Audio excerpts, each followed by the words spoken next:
Vamos a comenzar esta clase, Historia de la Iglesia. Es una clase que tiene mucha información, entonces pues escriban lo que puedan, ¿ok? No voy a poder repetir mucha de la información, pero pues lo que puedan. El examen va a tener 700 preguntas, así es que para que se vayan preparando. Bueno, vamos a comenzar. Señor, te damos gracias por esta materia que vamos a estudiar. A través de ella nos vamos a dar cuenta de muchas cosas, Señor. Danos sabiduría para hablar de nuevo y revelación para entender. Te lo pedimos en el nombre de Jesús. Amén. Bien, esta materia es muy importante porque nos va a ayudar a entender cómo es que inició la iglesia, cómo se fue desarrollando, cómo fue que creció, cómo fue que ellos predicaban, cómo se fue desarrollando y cómo se fue corrompiendo, cómo vino la reforma y hasta el día de hoy. Entonces, todo inició el día de Pentecostés, en el año 30 después de Cristo, 50 días después de la resurrección de Jesús. En Hechos capítulo 2, allí está registrado lo que pues inicia, que es la iglesia.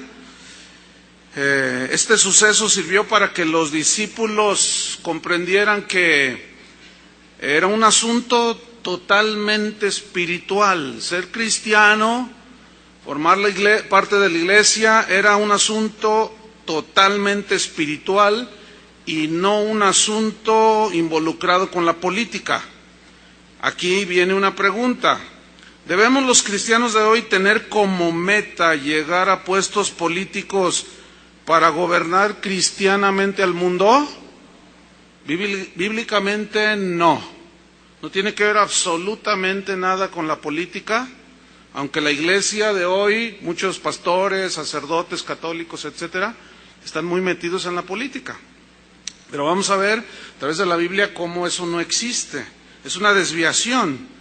Entonces, desde ese día el Espíritu Santo ha morado en la iglesia, pero no en el sistema organizativo o estructural, sino en las vidas de las personas, es decir, individualmente. Ustedes recuerdan la parábola del trigo y la cizaña. El trigo simboliza los nacidos de nuevo, la cizaña, los que están dentro de la iglesia, pero no son nacidos de nuevo. Entonces, cuando alguien pregunta ¿cuál es la verdadera iglesia como denominación o como estructura? Ninguna. No existe la verdadera iglesia en ese sentido. Entonces, ¿quiénes forman la verdadera iglesia? Todos los nacidos de nuevo. Por ejemplo, todos los que están aquí, yo no sé si ya nacieron de nuevo. Pero supongamos que la mayoría no. Es un ejemplo, digo. Y hay algunos 3 o 4 que sí. Bueno, esos 3 o 4, estos que están aquí adelante, esos forman parte de la iglesia de Cristo a nivel mundial. ¿Sí? Con los salvos que están dentro de los bautistas, de los etcétera, para no irme más allá. Entonces, esa es la verdadera iglesia. ¿Quiénes la forman? Todos los nacidos de nuevo.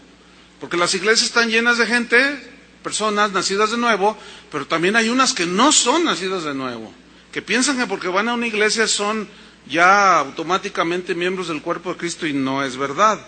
Entonces, originalmente la iglesia se formó de puros judíos. Solamente eran judíos. Ellos jamás imaginaron que en la sabiduría de Dios, en la misericordia de Dios, los gentiles quiere decir paganos, los gentiles que somos nosotros, los no judíos, ellos pensaban que estábamos excluidos, pero la Biblia en Efesios capítulo 2, versículo 11, nos dice cómo es que fuimos injertados los gentiles. Efesios 2:11 dice: por tanto, acordaos de que en otro tiempo vosotros, los gentiles en cuanto a la carne, o sea, no judíos, erais llamados sin circuncisión por la llamada circuncisión hecha con mano en la carne. En aquel tiempo estabais sin Cristo, alejados de la ciudadanía de Israel y ajenos a los pactos de la promesa, sin esperanza y sin Dios en el mundo.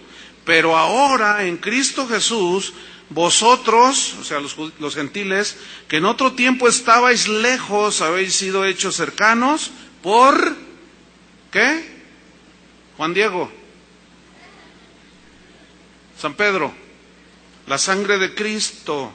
14, porque Él es nuestra paz, que de ambos pueblos hizo uno, es decir, judíos y gentiles. ¿Cuántos pueblos? Uno.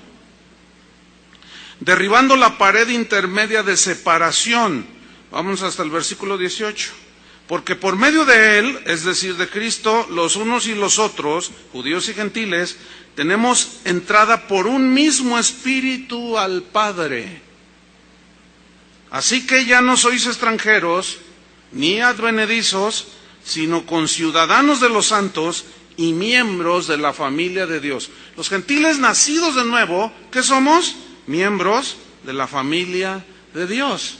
Junto con los judíos, que son nacidos de nuevo, somos miembros de la familia de Dios. En el mensaje de Pedro, que dio en Pentecostés, cuando descendió el Espíritu Santo y hablaron en otras lenguas, resaltan 3 doctrinas esenciales. Número 1, Jesús es el Mesías, es decir, es el Salvador prometido por Dios desde el Génesis 3:16. El número 2 es la muerte y resurrección de Cristo. La muerte de Cristo nos asegura el perdón de nuestros pecados porque derramó su sangre. Y la resurrección nos asegura la vida eterna. De ahí la importancia del mensaje: Jesús es el Mesías, murió por nuestros pecados, resucitó. Y el tercer mensaje que se enfatiza Pedro es la segunda venida de Cristo. Hoy hay predicadores que están minimizando la venida de Cristo. Algunos están diciendo que la iglesia no es lo que debe de ser porque está esperando a Jesús, pues ni modo que a Pancho López. ¿A quién están esperando los cristianos? Pues a Jesucristo. Pero esos son apóstatas que están minimizando y negando doctrinas esenciales del cristianismo. Entonces, fíjense cómo inicia la iglesia, cómo inicia predicando la iglesia. Así deberíamos de continuar predicando, no tanta barrabasada que se predica hoy, que no tiene fundamento bíblico. Ahora, ¿cuál fue la estrategia principal que los primeros cristianos usaron para la predicación del Evangelio? La estrategia principal fue el testificar personalmente. Es decir, que cada cristiano sabía que debía de ser un testigo del Evangelio, un predicador, un mensajero del Evangelio. Esa fue la estrategia. No existían campañas, no se cobraba la entrada, no había los tristemente célebres conciertos, no había nada de lo que hoy existe. Su predicación, su vida, predicaba. Hablaban, pero lo vivían. Entonces, el libro de los Hechos, si somos muy observadores, no registra ningún método de crecimiento, absolutamente.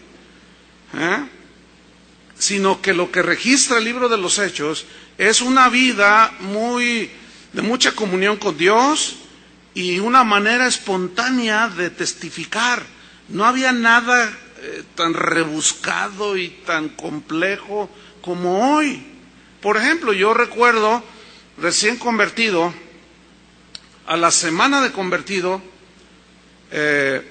yo había ya una semana, ya había leído y había escuchado algo de que pues Dios podía hacer milagros.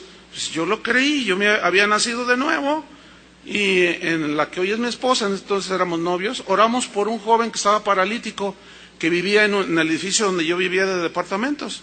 Y fuimos y oramos por él, así de simple, pusimos las manos y que se levante y que empiece a brincar. Al rato teníamos una fila ahí todo el edificio para que oráramos por ellos. Bueno, eso fue la semana de convertido, hermanos. Bueno, un día llegó un predicador que dijo: les voy a enseñar algo bien tremendo, 21 pasos para orar por los enfermos y que se sanen. Y yo miré a Vicky y le dije: oye, ¿cuántos hicimos nosotros? Hasta los 10 nos metió el tipo. ¿Cuántos hicimos nosotros? Y empezamos a hacer difícil el Evangelio, lo empezamos a complicar, y no es así, hermanos. El libro de los Hechos lo muestra muy simple. Vean lo que hicieron los primeros cristianos. Vamos a Hechos capítulo 6. Vean cómo empezaron la iglesia. La iglesia empezó a crecer, se convirtieron 3,000 personas en aquel Pentecostés, y en Hechos capítulo 6, en el versículo 1, dice: en aquellos días, como creciera el número de los discípulos, hubo murmuración de los griegos contra los hebreos de que las viudas de aquellos eran desatendidas en la distribución diaria de la provisión para las viudas. Empezó a haber una distinción. Entonces los 12 convocaron a la multitud de los discípulos y dijeron, fíjense lo que dijeron, pongan mucha atención: no es justo que nosotros, es decir, los apóstoles, los líderes, los pastores principales, no es justo que nosotros dejemos la palabra de Dios para servir a las mesas. Pregunta, ¿es vergonzoso servir a las mesas? No. Sin embargo, los pastores primeros, o los apóstoles, entendían que es algo que nosotros debemos entender hoy, que no se entiende en su dimensión, de que hay prioridades dentro del ministerio. Y un pastor, ¿a qué se debe dedicar? ¿A organizar conciertos? ¿A qué se debe dedicar? ¿Andar depositando las ofrendas en el banco? ¿A qué? Fíjense lo que dice ahí. No es justo que nosotros dejemos la palabra de Dios para servir a las mesas. Buscad pues, hermanos, de entre vosotros a 7 varones de buen testimonio, llenos del Espíritu Santo y de sabiduría, a quienes encarguemos este trabajo. Vean cómo ellos iban solucionando los problemas a medida que se iban presentando. ¿Sí? Eso es algo que se ha ido perdiendo. El otro día un pastor me decía, oye, fíjate que, ¿qué hago cuando se me presente este asunto? Bueno, cuando se te presente, bueno, ya pides consejo. Ahorita, ¿para qué quieres saber? Soluciona lo que se te vaya viniendo. Ahora, versículo 4, dice, encargar el trabajo. Y nosotros, ¿quiénes son nosotros? Los apóstoles. Persistiremos, perseveraremos en 2 cosas que son las más importantes para un ministro. ¿Qué? En la oración y en el ministerio de la palabra. 2 cosas. Miren, pastor que diga que es pastor y no ora y no estudia la palabra de Dios, no es pastor.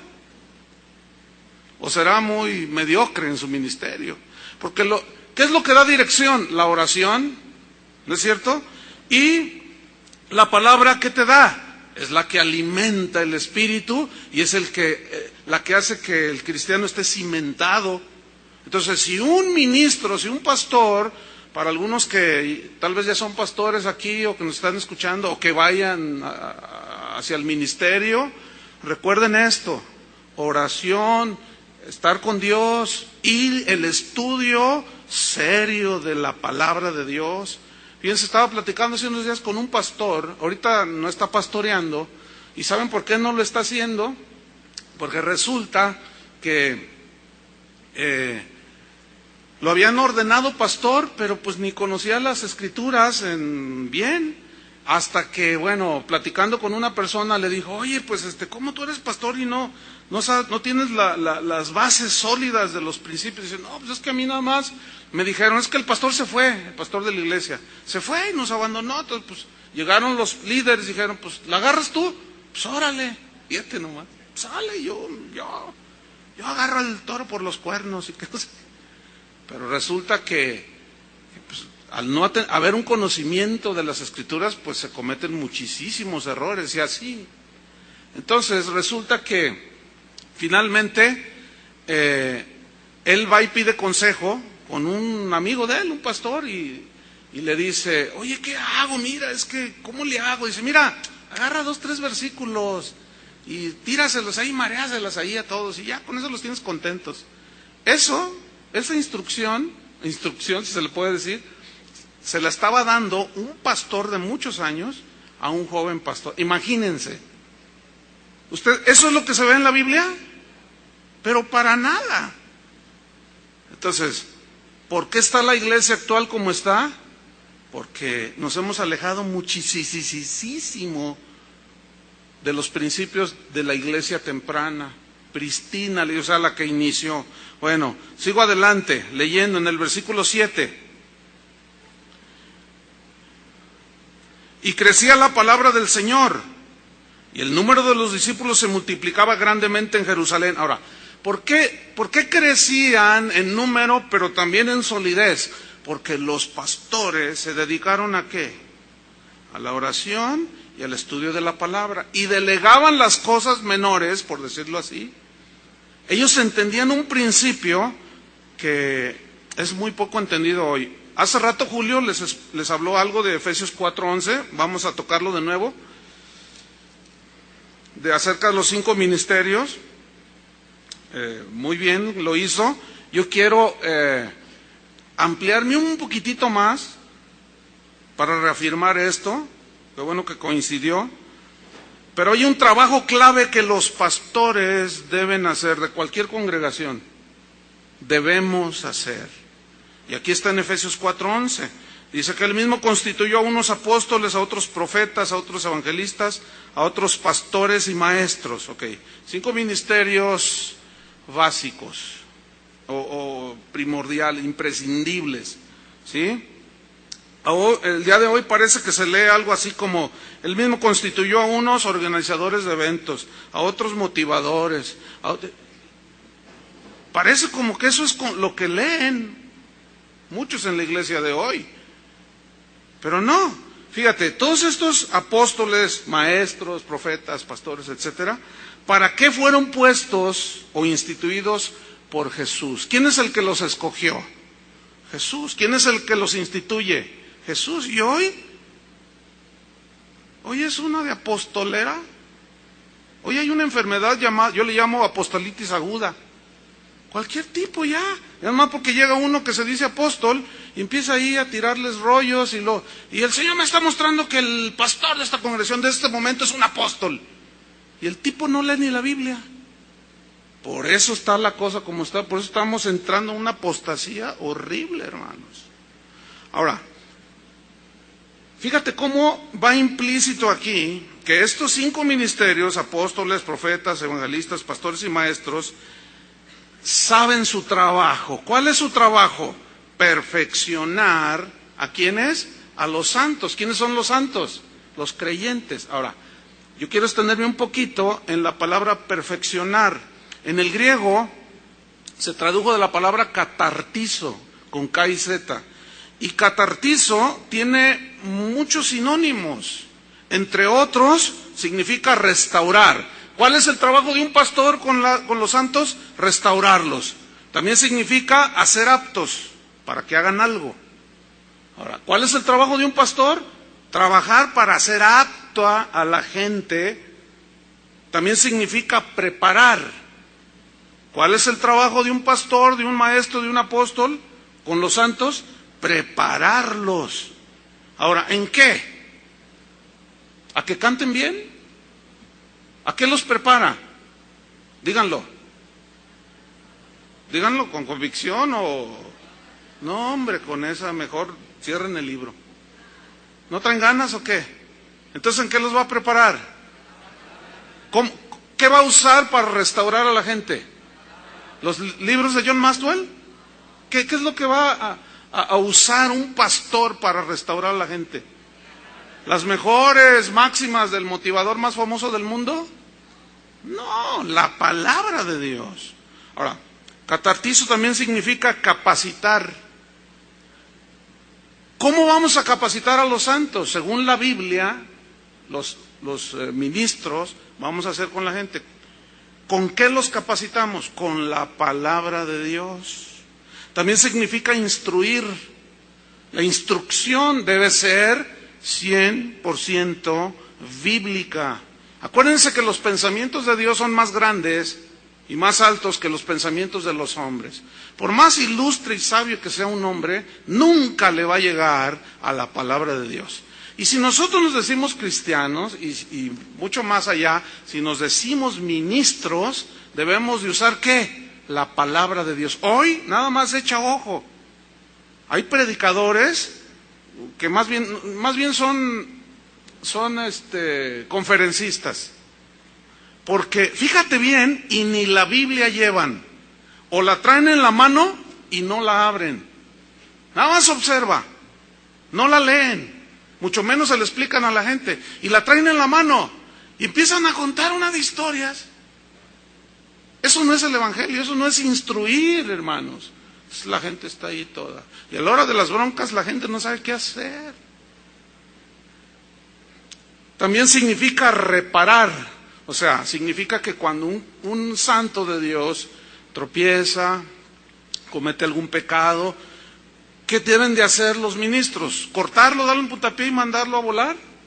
No, es repararlo. Es como cuando la palabra habla de como cuando alguien se cae y se disloca un hombro, entonces se lo acomoda, ¿verdad? Se lo repara. Entonces, cuando los santos fallamos, ¿para qué están los ministros? Para reparar. ¿Sí? En Gálatas 6:1 habla de restaurar con espíritu de mansedumbre al que es sorprendido en una falta. También significa ajustar.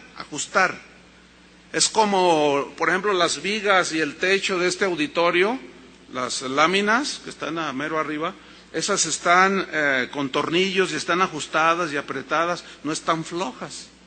Entonces, cuando un cristiano se afloja todo, por decirlo así, y no anda bien, que se empieza a salir del camino, por eso es importante predicar la palabra de Dios, aunque a muchos cristianos el día de hoy no les gusta oír la palabra de Dios. Dicen, ay, nada más puras pedradas tiran, dicen.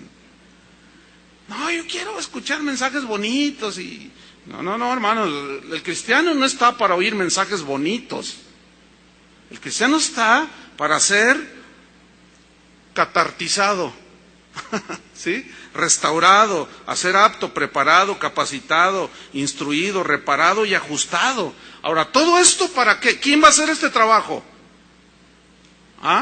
Los pastores de cada congregación. Ahí les va una pregunta que tal vez los vaya a desconcertar. ¿Saben por qué existen los institutos bíblicos? Porque los pastores no hacemos nuestro trabajo. Y tú dirás, entonces, ¿en dónde estoy? Pues en un instituto bíblico. El asunto con este instituto es que nosotros, aquí en esta congregación, este instituto lo hicimos no para lo hicimos para la gente de nuestras congregaciones. Porque las gentes de nuestras congregaciones son de los que Dios nos va a pedir a nosotros cuentas. ¿Sí? Ahora, muchos se han añadido y bueno, bienvenidos. Pero cada pastor debería de enseñar a su gente. Si un pastor no está enseñando a su gente, no le paguen. Tiene que desquitar lo que le pagan. ¿Sí o no? Es más fácil mandarlos. Digo, son bienvenidos, no es alusión a nadie. No se sienta nadie mal porque yo sé que hay de otras congregaciones aquí. Pero si ustedes notan, nunca hemos hecho publicidad de este instituto. ¿Por qué? Porque no lo hicimos para la gente de fuera, que vinieran de otros países. Sin embargo, hay de otros países. Porque tampoco les vamos a negar la entrada o que estudien. Pero la visión de Casa de Oración es esa, preparar, porque reconocemos que este versículo nos está enseñando a nosotros lo que debemos hacer. Bien. ¿Para qué pues son preparados, capacitados? Para la obra. Digan todos, para la obra del ministerio. Ahora, esta palabra obra viene del griego ergón. Ergón significa labor, significa trabajo, significa ocupación. Entonces, los pastores hacen su trabajo, restauran, capacitan, etcétera, para que la gente pueda hacer el trabajo, la labor, la ocupación. ¿Cuál ocupación, cuál trabajo, cuál labor? Del ministerio. Ahora, ministerio se tradujo de la palabra griega diaconía, que significa simple y sencillamente servir, significa socorrer, significa ayudar. Ahora, ¿cómo un herido puede ayudar a otro herido? ¿Podrá? ¿Cómo un ciego puede guiar a otro ciego? Jesús dijo que no se podía. Los dos caerían en el mismo hoyo. Entonces, escuchen bien, esto es muy importante, para que una congregación, vamos a pensarlo de esta manera, para que una congregación funcione eficazmente, tiene que ser adiestrada en la palabra, tiene que ser catartizada, preparada para que ellos hagan la obra, porque se tiene un pensamiento, y esto ha sido por lo mismo que nos hemos apartado de las Escrituras, de que los únicos que deben de predicar es el evangelista, y muchos pastores están esperando que venga el evangelista famoso y haga una campaña allí en el estadio Jalisco, para entonces tener un avivamiento. No, y eso es un error gravísimo, porque el pastor no debe de estar esperando a que vengan los evangelistas. El pastor debe de preparar a su gente, y por eso él tiene que ser tratado por Dios, ser un estudioso serio de las Escrituras para que pueda enseñar con sana doctrina a la gente. Entonces, la gente cuando es enseñada, ministrada, restaurada, cuando sale a sus labores cotidianas, hacen el trabajo del ministerio, servir a Dios y ayudan a la gente. No sé si me estoy explicando. Por ejemplo, alguno aquí ya Dios se convirtió, lo sacó de las drogas, qué sé yo, está siendo formado en su carácter, está creciendo, ha dejado muchas cosas del mundo, etcétera, está madurando. Entonces, un día vas a tu trabajo, tú eres un taxista, vamos a poner este ejemplo. Entonces tú llegas a tu trabajo y saludas ahí a tus compañeros, buenos días, pero ves a uno que está con los ojos llorosos. ¿Qué pasó, compadre? No, pues es que mi esposa, tengo problemas con ella. Entonces, como ese cristiano está catartizado, puede hacer el trabajo, la obra. Lo típico, ¿saben qué es? De que alguien allá afuera le predica a alguien, le comparte, entonces, ¿quiere recibir a Cristo? Y la persona dice, sí. Entonces, espérame, y agarra el celular. Pastor, ¿puede venir? Fíjese que tengo aquí a uno que quiere recibir a Cristo, pastor. Y ahí va el pastor. Por eso no son eficaces. No, la gente tiene que ser enseñada a todo, a ser testigo. Entonces, ¿quién les va a compartir? ¿Para qué están los ministros? Para prepararlos a ustedes. ¿Quién va a hacer la obra del ministerio? ¿Saben que esa es la mejor campaña? Que todos salgan a testificar. Y la más barata, no cuesta nada, no se gasta nada. Ay, qué tremendo. Entonces, si los primeros cristianos tenían una iglesia sana, creciente, porque cada quien hacía su trabajo. Por eso. Entonces, si nosotros queremos iglesias sanas, crecientes, sólidas, fuertes en la palabra, que no sean llevados de todo viento de doctrina, tenemos que hacer lo que hacían los primeros cristianos. Así inició, fíjense. El problema es que muchos pastores de hoy están buscando el método mágico de crecimiento. Y como hay vendedores extraordinarios, pues ¿qué pastor no quiere que su iglesia crezca? Entonces les traen las ofertas. En un año, siguiendo este método, tú vas a tener 10,000 personas. Pues ¿cuánto vale? Dice el otro, y rápido a comprarlo, ¿no? Ese ha sido el gran éxito del G12, fíjense. Pero en su esencia no tiene doctrina, los versículos están fuera de contexto, es una herejía esa. Pero como todos los pastores, o la mayoría quieren, yo creo que todos, queremos que nuestras iglesias crezcan, pues es muy fácil agarrar un método, ¿verdad? Y decir, no, pues 1, 2, 3, 20,000, aleluya. Nunca se me olvida un pastor, por allá en el año 1998, me dijo, yo tengo un eslogan ya en mi congregación, 20,000 para el 2000. ¿20,000 qué? Le dije yo, ¿canas? No, 20,000 ovejas. Ay, ¿cómo le vas a hacer? No, pues Dios, está revelando sistemas de crecimiento extraordinarios. Bueno, llegó el 2000, en ese entonces él tenía como 1000 personas, en el 98. Llegó el 2000 y me invitó a su congregación a predicar. Entonces le dije, oye, ¿y qué? ¿Te reúnes ya en el estadio? Yo sabía que todo eso es puro... Les ven la cara a los pastores bien feo, hermanos. Yo le dije, ¿qué onda? ¿Ya te reúnes en el estadio? ¿Por qué? Pues tú, ¿en qué año estamos? En el 2000, me dice. Y me ve así, iba manejando. Le dije, pues tú dijiste que 20,000 para el 2000, ¿no? Ah, bueno, tú sabes, por fe. No le acomodes. Tú dijiste, decretaste y estableciste 20,000 para el 2000. Ah, bueno, es que tú sabes. Bueno, ya, le dije, olvídalo. Llegamos a su congregación, había como 500. Le dije, oye, a ver, espérame, le digo. El año pasado que vine tenías como 1000 personas y ahora tienes como 500, ¿dónde están los demás? Nah, pues tú sabes. ¿Qué sé yo? Le digo. 20, y ya estamos en 2008. ¿Saben cuántos tiene ahorita? Ni 200. Ah, pero ¿cómo predicaba que el método fulano y sultano y mangano y qué sé yo? Fíjense, un pastor que adoptó el G12 dijo lo siguiente a su congregación cuando les presentó el gran proyecto. Esto fue como en el 2001.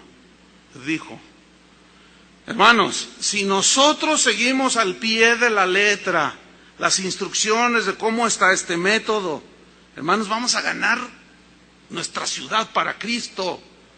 Dice, y va a llegar un día que ni al Espíritu Santo vamos a necesitar.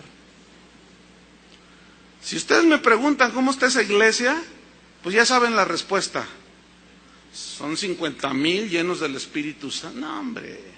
Es una iglesia, hermanos, que ya casi religiosamente se divide. Ya le toca división como cada 2 años. Incluso a los hermanos ya está como que, oiga, hermano, ya nos toca división, ¿no?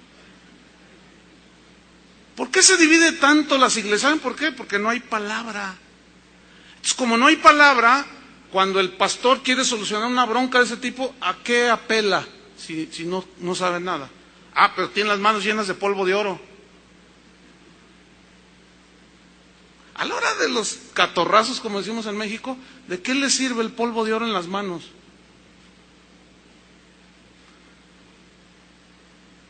Entonces, no, hay que ubicarnos bien. Así creció la primera iglesia, con la palabra de Dios. Entonces, los cristianos crecían, maduraban, eran llenos del Espíritu Santo. Como Pedro había sido formado, ¿verdad? Ahí en la prensa de Getsemaní fue molido. ¿Se acuerdan cómo trató Cristo con él? Ellos ya sabían cómo Dios moldeaba el carácter a través de la palabra, la paciencia, el amor, la restauración. Entonces ellos se enfocaban y los cristianos crecían. Ahora, repito, no se ve un sistema de crecimiento como una metodología así. Paso número 1, paso número 2, paso número 3, paso número 4. Ahora tú te vas a la esquina, ahora yo me voy acá. No existe nada de eso. ¿Qué es lo que se ve? Lo que se ve, fíjense, es simplemente una guía fresca, cotidiana, una comunión con Dios, una guía del Espíritu Santo, una vida cristiana muy espontánea.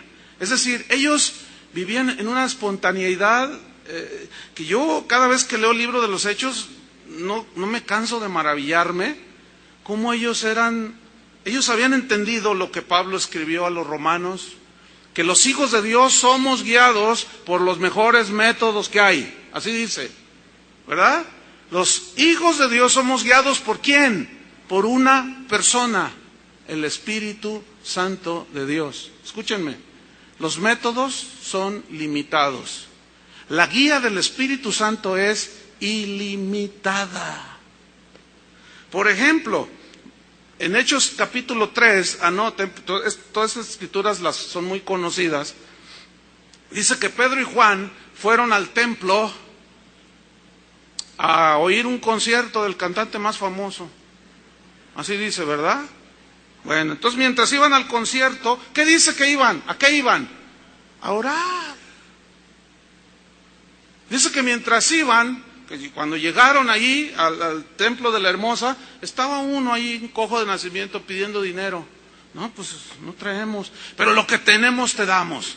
En el nombre de Jesucristo, levántate y anda. Fíjate, ellos no traían dinero, ellos no creían en la prosperidad como hoy se cree.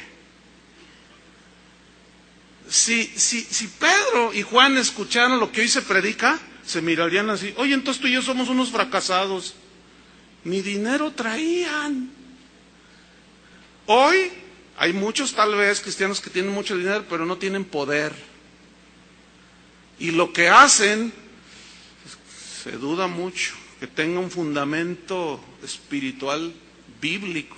Entonces, finalmente, lo toman y se levanta, y yo quiero que noten que ellos no planearon la sanidad de ese cojo. Ellos simplemente se les presentó la oportunidad. ¿Y qué hicieron? Tenían fe, creyeron, oraron, y Dios hizo un milagro. Eso es extraordinario, hermanos. Eso habla de la espontaneidad con la que ellos vivían. Uno de los grandes males de la iglesia cristiana, y se incluye la católica y hoy muchas denominaciones cristianas, es que, por ejemplo, en la iglesia católica desde el Vaticano les mandan los sermones de todo el año. Háganme favor.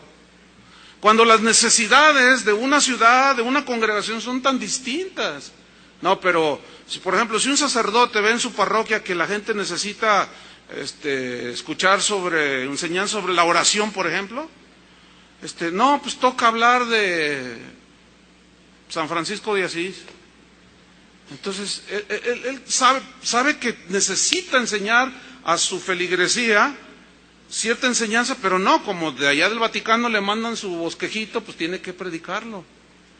Lo mismo pasa en muchas denominaciones cristianas, hermanos. Eso es la muerte espiritual. Miren, hay pastores que juntan a sus pastores y les dicen: predíquenles esto. Por eso cuando un pastor, según eso, expone su método de crecimiento extraordinario y quiere que todas las iglesias lo pongan en práctica, ¿qué está haciendo? Ya vamos a ver más adelante cómo las 7 iglesias de Apocalipsis eran distintas todas. ¿No es cierto? Unas tenían una cosa buena, cosas malas, tenían cosas peores, etcétera. Y el Señor trató con las 7 de una manera distinta. ¿Por qué nos empecinamos los ministros de hoy, los cristianos de hoy, de querer hacer que todos sean iguales? Así como mi familia es muy distinta a la tuya, así son las iglesias distintas. Si yo estoy criando a 2 hijos y los estoy llevando en los caminos de Dios y en estira y afloja y ministrando y qué sé yo, enfrentando las situaciones, y por la gracia de Dios salgo adelante. Cometo un error si alguien viene y me dice: oye, ¿cómo le hiciste para que tu hijo se entregara a Cristo?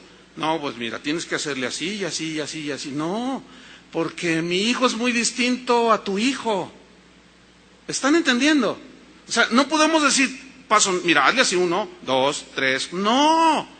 Para eso existe la guía del Espíritu Santo. Señor, ilumíname. ¿Cómo le hablo? ¿Cómo me acerco a Él? ¿Qué le digo, Señor? Eso se ha perdido, hermanos, en el cristianismo de hoy. Después vemos en Hechos capítulo 8. Este capítulo a mí me gusta muchísimo. ¿Por qué? Porque allí Felipe, que no era un cristiano como cualquier otro, dice que iba de camino. Entonces el Espíritu, en el versículo 27, en Hechos 8, 27, le dice el Espíritu a Felipe: acércate a ese carro, a esa carreta. ¿Se acuerdan de ese pasaje? Ahora, yo quiero que ustedes hagan un cuadro en su mente. Iba un eunuco ahí, un funcionario de una reina, iba leyendo unas escrituras y iba en una carreta, y Y el Espíritu le dice a Felipe, acércate a esa carreta. Ahora, yo quiero que ustedes, ¿cómo iba la carreta? Rodando, caminando. Ahora, imagínense, Felipe no cuestionó, no le habló a Pedro para que lo ayudara. Él, ¿qué hizo? Fue y se acercó, iba caminando junto a la carreta y le dice, oye, ¿entiendes lo que lees? Vio que estaba leyendo los pergaminos. Dice, ¿entiendes lo que lees? Y el hombre dijo, ¿cómo voy a entender si nadie me explica? Y le dice, no, pues yo te explico, le dice, yo te explico, Federico. Y le dice, no, pues súbete. Y le comienza, estaba leyendo al profeta Isaías, y le empieza a hablar, era Isaías 53, y le empieza a explicar, y dice que le predicó el evangelio de Jesucristo. Se convierte aquel hombre, y le dice, oye, aquí hay agua, ¿qué impide que yo sea bautizado? Y le dice Felipe, si crees de todo corazón, bien puedes hacerlo. Y ambos descendieron al agua y lo bautizó. Yo quiero que ustedes noten la simpleza con la que testificaban, hermanos. Ahora, para ser buenos testigos y haberle explicado Isaías 53, ¿qué tuvo que hacer Felipe? Estudiar. Tuvo que sentarse a escuchar. Leía él mismo las Escrituras, se reunía, era otro de los discípulos. Y los apóstoles vaciaban todo lo que Jesús les había enseñado en ellos. Por eso eran testigos tremendos. Pero hay otro caso ahí en el libro de los Hechos, en el capítulo 10, que está buenísimo también. Dice que Pedro estaba en la azotea y estaba orando. No estaba planeando ni una campaña, él estaba orando. Y dice que de pronto tuvo una visión. Ustedes conocen el pasaje, no puedo extenderme todo. Y dice que le dio hambre, y mientras le preparaban algo, el Señor le dijo, mira, van a venir unos a buscarte, de parte de un tal Cornelio. Y Pedro, comiéndose su sándwich, ¿verdad? Hizo sándwich. Van a ir ve con ellos, no dudes y ve con ellos. Y lejos de ahí había un centurión llamado Cornelio. Y dice que Dios se acordó de sus limosnas y sus oraciones. Era un hombre bueno. Él no conocía a Dios, pero tenía temor de Dios. De alguna manera lo andaba buscando. Y como Dios conoce el corazón, dice que le vio una visión. Y también le habló el Señor. Y le dijo, mira, ve y busca uno que se llama Pedro. Y hazlo venir y él te va a hablar lo que tiene que ver con el Evangelio. Entonces se va, oigan, busquen a un tal Pedro. Acuérdense que en ese tiempo estaban perseguidos, o sea, no andaban así libremente. Y estos van a buscar, ahora, ¿dónde vivía Pedro? ¿Quién sabe? Ahora, cómo lo encontraron? Porque Dios, hermanos, cuando el cristiano obedece al Espíritu Santo, hermanos, muchos cristianos no saben vivir la vida espiritual. Muchos cristianos, a mí me pasa seguido, pastor, deme un consejo, ¿qué debo de hacer? No, yo no te voy a decir nada, les digo, ora primero. Y les digo lo que deben de hacer para que vayan con Dios y que sea Dios el que les diga. Hace unos días un pastor me decía, oye pastor, quiero un consejo. Fíjese que mi iglesia no funciona, ya tengo unos años con ella. No funciona y la cierro o continúo. Le dije, ay hermano, le dije, pues yo no soy Dios. ¿Yo cómo te voy a decir si la cierres o continúes con la iglesia? Imagínate que yo te digo, ciérrala, y el Señor dice, continúa, y Él quiere que continúes. Imagínate la bronca que me meto yo. Bueno, como se ha perdido todo esto, muchas veces los pastores tomamos el lugar del Espíritu Santo. Y eso es un error, hermanos. Total, encuentran a Pedro y llegan. Oiga, aquí vive un tal Pedro. Sí, aquí vive. Pues es que el Cornelio lo mandó llamar. Entonces van con Pedro y él estaba ya comiéndose su torta, su sándwich. Pedro, te están buscando allá unos de parte de Cornelio. Ah, sí, diles que ahorita voy. Y baja y va con ellos. Llega a la casa de Cornelio. Y cuando entró, dice que Cornelio se postró a sus pies para adorarlo a Pedro y lo levantan. levántate, le dice. Yo soy hombre, adora a Dios. De estas cosas vengo a hablarte de que... Y le empieza a predicar el evangelio. Y se convierte Cornelio, toda su familia, se bautizaron. ¿Planeó ese avivamiento? ¿Planeó esa evangelización? No, hombre, ahora se planean las campañas durante todo un año. Se invierte un chorro de dinero, un montón de juntas que nomás se pierde el tiempo, y que el departamento de conservación de resultados, y que el departamento, quién sabe cuántos departamentos. Y finalmente llega el evangelista, da su mensaje, que a veces no es ni el evangelio. Nada más es un montón de historietas ahí, de sanidades y cosas. Contar historias de sanidades, eso no es predicar el evangelio. ¿Alcanzan a ver la diferencia? Eso no es predicar el evangelio. Y es lo que comúnmente hacen los que hacen campañas. Contar testimonios. O se agarran un pasaje de la Biblia de una sanidad, pero no predican el evangelio. Entonces, se ha perdido todo esto. Ellos no planearon, ellos vivían, y así era la vida de los primeros cristianos. ¿Cómo la ves? Finalmente, para irnos a un receso, debo decirles que Jesús tampoco usó un método de evangelismo. O sea, no era como somos hoy. Si queremos nosotros volver a la sencillez de los primeros cristianos, tenemos que ver la vida de Jesús y tenemos que ver la vida de los primeros cristianos. Por ejemplo, Jesús se le acercó a Nicodemo y le habló: tú eres maestro de Israel y no entiendes lo que es nacer de nuevo. Le habló de algo profundo, porque él era maestro. Si yo te hablo una cosa eternal, si te digo la celestial, no me entiendes, le dice. Pues de cierto te digo, Nicodemo, el que no naciere de nuevo no puede ver el reino de Dios. Y el otro se quedó viendo estrellitas. Finalmente, las escrituras hablan de que Nicodemo fue un seguidor de Jesús. Pero cuando él se encontró con la samaritana, ¿qué le dijo? De una manera diferente. A todos los llevó al arrepentimiento, si ustedes se fijan. Porque el arrepentimiento es la puerta de entrada, por decirlo de esta manera, al reino de Dios. Ese fue el primer mensaje de Jesús. 5 maridos has tenido, y el que ahora tienes no es tu marido. Porque aquella se puso así muy espiritual. Ay, nuestros padres adoraron. 5 maridos has tenido. Miren, hoy hay cristianos, hay predicadores que están convencidos de que predicar contra el pecado no es predicar el evangelio. Eso es agredir a la gente, dicen ellos. No, a la gente hay que tratarla con amor. Oye, ¿qué mejor manera de expresarles amor que diciéndoles que son pecadores? ¿Sí o no? Porque al predicar el arrepentimiento, estás diciendo que son pecadores, que no son justos. Entonces, Jesús le dice: 5 maridos has tenido, y el que ahora tienes no es tu marido.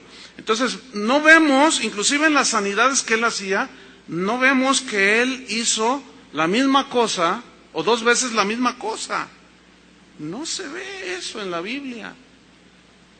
Miren, ahora, hasta cuando alguien ora para que sean llenos del Espíritu Santo, o sean bautizados con el Espíritu Santo, hasta les dicen: repite, kiri, kiri, kiri, kiri, kiri, kiri, kiri. ¿Cómo que repite? Y otros hasta les empujan el estómago. Y hacemos una de rollos, que de dónde los sacamos, yo no lo sé. Simple y sencillamente hemos perdido la sencillez y la espontaneidad de los primeros cristianos. Hay que volver, hermanos. Así inició la iglesia. Vamos a tener un receso de 10 minutitos, ¿ok?